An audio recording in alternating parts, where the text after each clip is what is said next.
విజయవాడలో 24 కేసులున్న వ్యక్తి మిస్ అయిన సందర్భంగా జగన్మోహన్ రెడ్డి గారు చేసిన కామెంట్లు. సాయి కృష్ణ అనే అతను ఒక చిన్న పిల్లాడు, ఏదో ఆవేశంలో ఒకటి రెండు తప్పులు చేశాడు, అందుకే కనపడకుండా చేస్తారా అంటూ చేసిన వ్యాఖ్యలు ఇప్పుడు రాష్ట్ర వ్యాప్తంగా వైరల్ అవుతున్నాయి. ఎలా చూడాలంటారు అసలు ఈ వ్యాఖ్యల్ని? విజయవాడ గతంలో ఇలానే ఈ రౌడీ మోకలు ఉండేవాళ్ళు. ఆ పరిస్థితి నుంచి ఇవాళ ప్రశాంతంగా విజయవాడలో అందరూ కూడా జీవనం సాగిస్తా ఉన్నారు. ఈ జగన్మోహన్ రెడ్డి మళ్ళీ గతంలో ఆ రోజున వైఎస్ రాజశేఖర రెడ్డి రంగా హత్య కేసులో ఎలా అయితే చేసి ఆయన లబ్ధి పొందాడో మళ్ళీ కూడా ఇప్పుడు విజయవాడ కేంద్రంగా చేసుకొని ఇతను ఏదో లబ్ధి పొందాలని చెప్పి జగన్మోహన్ రెడ్డి చూస్తా ఉన్నాడు. అది జరిగేది కాదు. జనం అందరూ కూడా అర్థం చేసుకుంటున్నారు. ప్రతి ఒక్కళ్ళు కూడా అభివృద్ధి చేస్తున్నారు. రాష్ట్రంలో చంద్రబాబు నాయుడు ఉంటేనే అభివృద్ధి జరుగుతుంది, సంక్షేమం జరుగుతుంది, సస్యశ్యామలంగా ఉంటుందని చెప్పిన ప్రజలు ఆలోచిస్తూ ఉన్నారు. మీరు ఎన్ని ఇట్లాంటివి మాట్లాడినా, ఎన్ని ఇలాంటివి అల్లరి మోకలను ప్రోత్సహించాలని చూసినా, గంజాయి బ్యాచ్ని ప్రోత్సహించాలని చూసినా ప్రజలైతే మిమ్మల్ని గురించి నమ్మే పరిస్థితి లేదు. తప్పకుండా మీ సభలు కానీ, మీ నిర్ణయాలు కానీ, మీరు పులివెందులు కానీ ఎక్కడికి వెళ్ళినా మిమ్మల్ని గురించి మాట్లాడుకునే పరిస్థితి, మీకు జనం వచ్చే పరిస్థితి, జనం మిమ్మల్ని విభేదించే పరిస్థితి కనపడుతుంది తప్పితే మీకు అనుకూలంగా ఉండే పరిస్థితులు అయితే లేవు. అంటే ఎలా చూడాలంటారు? ఒక నిందితుడికి కులం ఆపాదించి దాని గురించి మేము పోరాటం చేస్తామంటూ వైసీపీ నాయకులందరూ మాట్లాడటాన్ని ఎలా చూడాలంటారు? ఇప్పుడు కులము అనేది మాట్లాడుకోవడం చాలా పొరపాటు. సమాజంలో, ప్రజాస్వామ్యంలో అందరూ సమానమే. అన్యాయం అనేది ఎవరికైనా జరిగినప్పుడు ప్రశ్నించవచ్చు. ఈ సాయికృష్ణ అనే కురవాడు 24 కేసుల్లో ముద్దాయి. వాడి చరిత్ర, నేర చరిత్ర చూస్తే రాష్ట్రంలో వాడు చచ్చిపోవడం మేలని చెప్పని ప్రతి ఒక్కళ్ళు మాట్లాడుకునే పరిస్థితి. వాళ్ళు కూడా మళ్ళీ వాళ్ళ తండ్రి వచ్చి చంద్రబాబు నాయుడు కలిశారు. ఆయన కూడా వాళ్ళకి న్యాయం చేస్తానని చెప్పాడు. ఇది జరుగుతూ ఉంటుంది ప్రక్రియ. ఈ లోపే ఏదో ఒకటి మాట్లాడి ఏదో ఒకటి అల్లరి సృష్టించాలి అనే ఉద్దేశంతో చేస్తా ఉన్నారు. అది జరిగేది కాదు. ప్రజలు నమ్మట్లేదు. అంటే ఎందుకంటారు దీన్ని కులాల గొడవలుగా మార్చడానికి?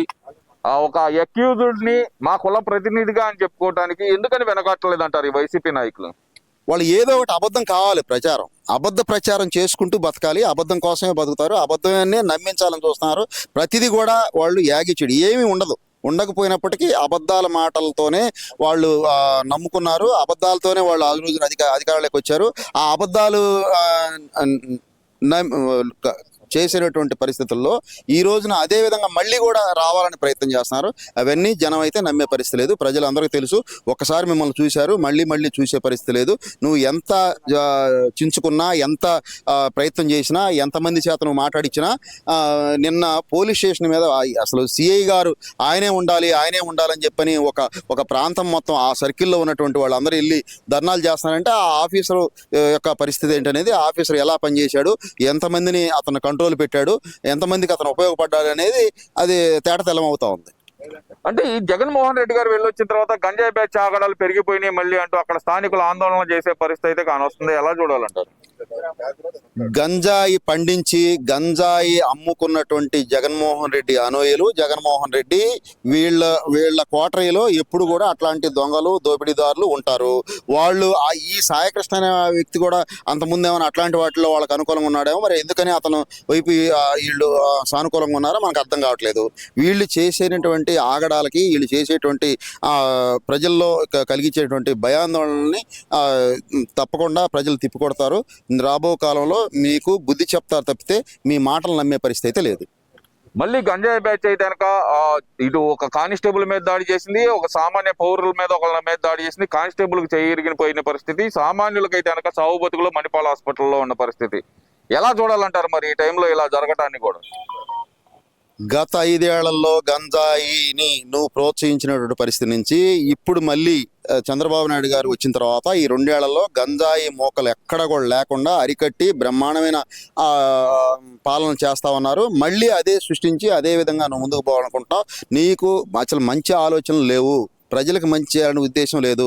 మీరు చేసేటువంటి ప్రతి ఆలోచన ప్రజల్లో భయాందోళన కలిగించాలి, మన గురించి మాట్లాడుకోవాలి, ఏదో ఒకటి అబద్ధ ప్రచారం సృష్టించాలి, ప్రజల్లోకి మంచి చేస్తున్నాడు. ఈరోజు రాజధాని ఒకవైపు అభివృద్ధి జరుగుతూ ఉంది, సంక్షేమం జరుగుతూ ఉంది, ఏదో ఒక వైపు కంపెనీలు వస్తూ ఉన్నాయి.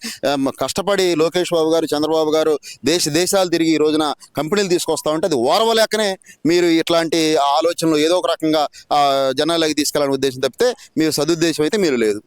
పరిటాల రవి గారితోటి ఈ వ్యక్తిని పోల్చడం, ఇప్పుడు కనిపించకుండా పోయిన వ్యక్తిని పోల్చడం, పేరు నాని గారు ఆ వ్యక్తి కుటుంబానికి మేము ఆర్థిక సహాయం చేస్తాం, అతన్ని మా ప్రతినిధిగా చూసుకుంటామంటూ చేస్తున్న వ్యాఖ్యలు ఎలా చూడాలంటారు మరి? పరిటాల రవి గారు ఒక ప్రాంతానికి ఎమ్మెల్యేగా, మంత్రిగా ఆయన అనేక సేవలు రాష్ట్రానికి చేసినటువంటి పరిస్థితి. ఆయన చనిపోయిన రోజున రాష్ట్రంలో రాష్ట్ర నలుమూలలు కూడా ఆందోళన చేసినటువంటి పరిస్థితి. ఆయన అందరి నాయకుడు, ప్రజానాయకుడు. ఆయన ఆ రోజున ఇదే జగన్మోహన్ రెడ్డి, ఇదే వైఎస్ రాజశేఖర రెడ్డి అతను చంపించిన దాంట్లో, కుట్రపడిన దాంట్లో ఉంటే వాళ్ళ నుంచి ముద్దాయిలుగా ఉన్నటువంటి జగన్మోహన్ రెడ్డిని బయటకు తీసుకురావడానికి, తప్పించడానికి ఆ రోజున హోంమంత్రిగా ఉన్నటువంటి కిరణ్ కుమార్ రెడ్డి గారు చేసిన ప్రయత్నం నేను 6 నెలల పాటు దాని గురించి నేను ఎక్సర్సైజ్ చేశానని చెప్పి స్వయంగా మాజీ ముఖ్యమంత్రిగా ఉన్నటువంటి కిరణ్ కుమార్ రెడ్డి గారే చెప్పడం జరిగింది. అందుకని మీరు అసలు దేనికి పోలుస్తున్నారు? నక్కకి నాగలోకానికి ఉన్నటువంటి అంత తేడా పరిటాల రవి మధ్య మీరు చెప్పేటువంటి మధ్య తేడా అంత ఉంది. కాబట్టి మీరు ఏది మాట్లాడినా కూడా పద్ధతిగా మాట్లాడండి, పద్ధతిగా రండి, విషయం ఉంటే చర్చించండి, ప్రభుత్వంతో సలహాలు ఉంటే ఇవ్వండి. కానీ ఇట్లాంటి పనికిమాలిన మాటలు తీసుకొని, పనికిమాలిన ఆలోచనలు తీసుకొని, ఇలాంటి విజయవాడ కేంద్రంగా గతంలో ఉన్నటువంటి మీరు రాజశేఖర రెడ్డి గారి టైంలో కూడా అంజీ రంగాన్ని చంపేసినట్టు పరిస్థితి నుంచి కూడా ఈరోజు కోలుకొని బ్రహ్మాండంగా ప్రశాంతంగా విజయవాడలో అందరూ ఉన్నారు. ఆ ప్రశాంతతని కోల్పోవడం కోసం ప్రజల మధ్య స్విచ్ పెట్టి, ప్రాంతాల మధ్య స్విచ్ పెట్టి, కులాల మధ్య స్విచ్ పెట్టి మీరు పబ్బం గడుపుకోవాలనుకుంటున్నారు. అది జరిగేది కాదు. ప్రజలందరూ కూడా చూస్తూ ఉన్నారు.